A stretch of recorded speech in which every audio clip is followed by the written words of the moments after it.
Hey everyone, Mario again, coming at you another video. Now, when I did the Brana Hamlet film, I promised or said that I might do a video about my thought on the play.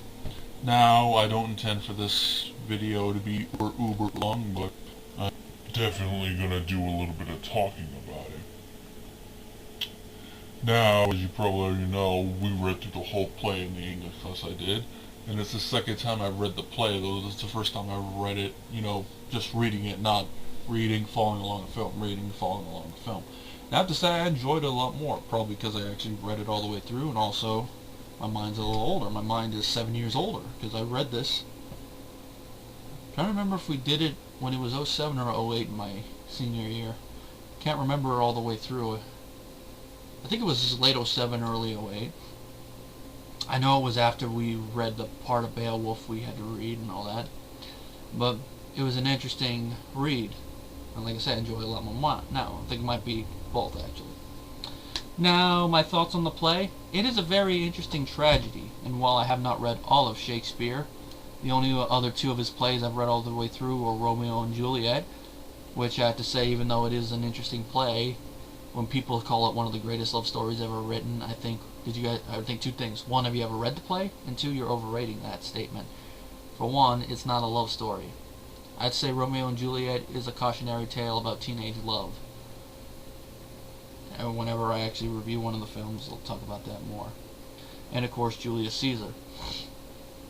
I've been meaning, while I have not read Macbeth, I've seen the film. I just have to watch it again. Othello, I've been meaning to read and watch. King Lear, same thing.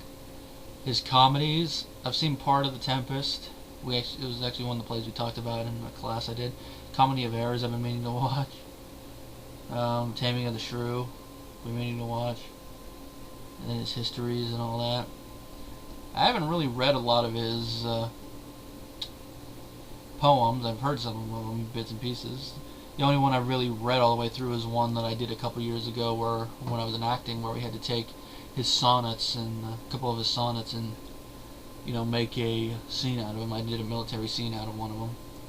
I forget which one I did. I forget the number, but it was interesting, and I was told it would be a good, audition piece for me. Now, a couple minutes in, I haven't even talked about the play. The play, I have to say it's probably my favorite Shakespeare thing I've read so far, but then again, like I've already said, that's not really saying much considering what little I have read.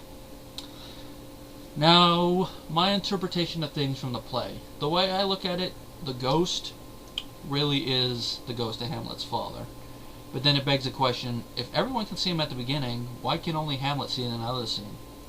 There's two things. Either Hamlet has actually started to go crazy by that point, and he's hallucinating his father there, or the father is only appearing to him because he doesn't want to scare his wife, or should I say his widow by that point. But it's up to interpretation. I really haven't come up with a definite thing, but I give the possibility as it, because the way I see it, by the end of the play, Hamlet has at least actually genuinely gone mad, at least a little bit.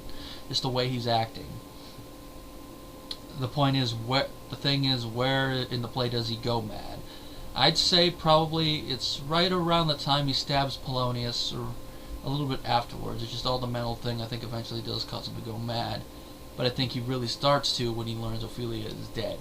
It's somewhere in there that the flip comes over, that he goes from acting mad to being genuinely mad. And then of course there's also the possibility he was mad from the get-go. It's just that he didn't really have anything to send him over the edge, and learning that his father had been murdered by his uncle and all the stuff that's happened, and him acting mad drove him genuinely mad. It's very debatable. And now the whole thing about him and Ophelia, I honestly do believe that they did sleep with one another. And this is not just because I watched the Brana film when I read it the first time. That's what kind of hinted that they probably did to me, but reading it genuinely, just a lot of the dialogue. Specifically, the songs Ophelia sings when she's gone insane. That kind of points that she slept with him, expected to get married, and then all the crap that's happened, was really broken her heart, and then him stabbing her father drove her mad. As for Claudius, how do I view his relationship with Gertrude before the whole marriage thing? The way I look at it, I think he at least coveted her.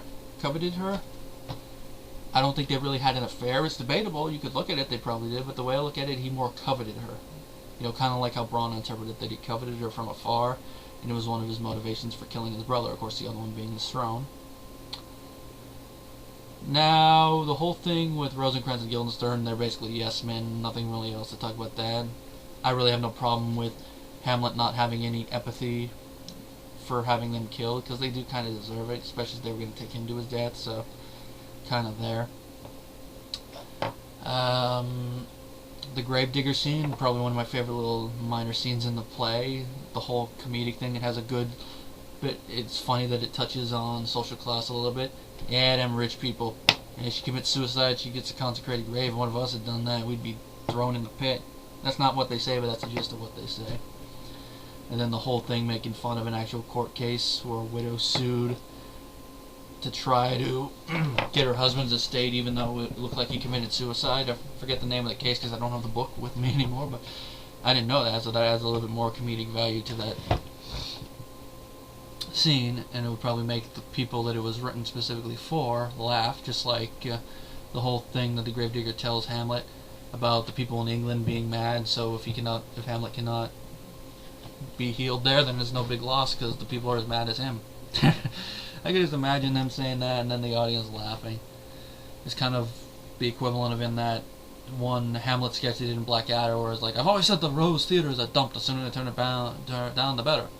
That's like that. What else? The play within a play I think is very interesting. It better be the ghost. Now I'm trying to think of what else in the play should I talk about my interpretation of, because you know it's a long play, so there's a lot of ground to cover. It's probably my brother calling then. I think that's about it really.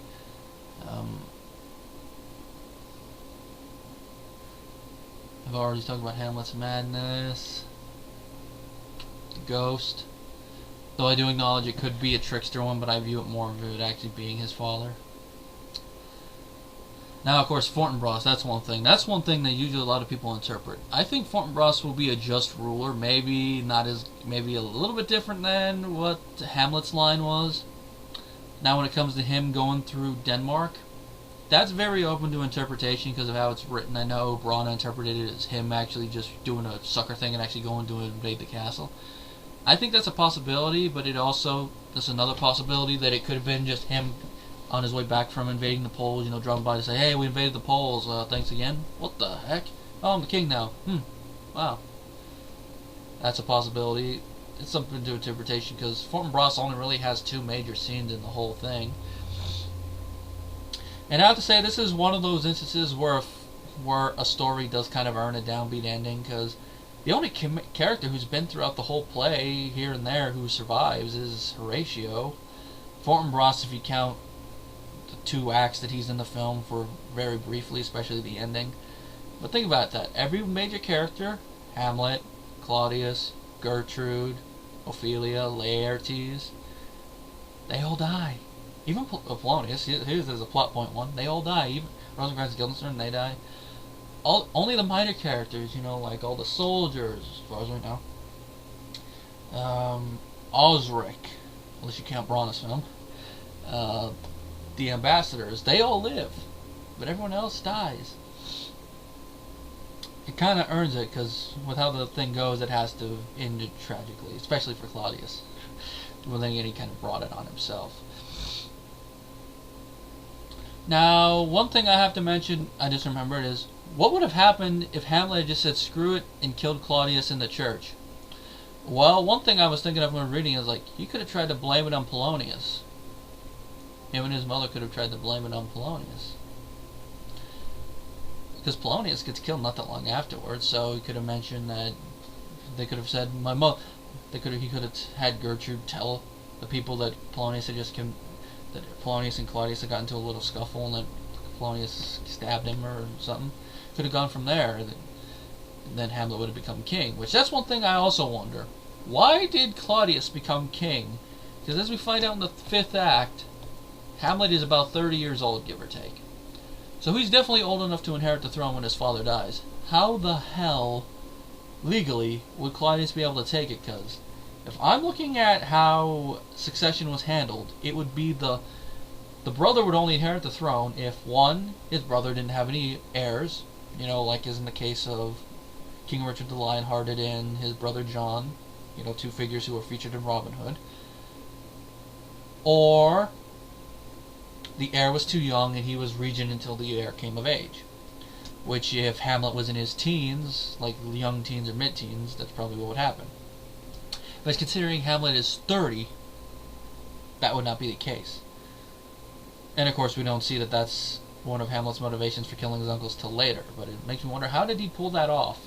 Is that one of the reasons they want to avoid scandal? Because they don't want people to go, wait a minute, how was he able to do that? We like Hamlet. Hamlet should be king. Hamlet should be king. Just one thing.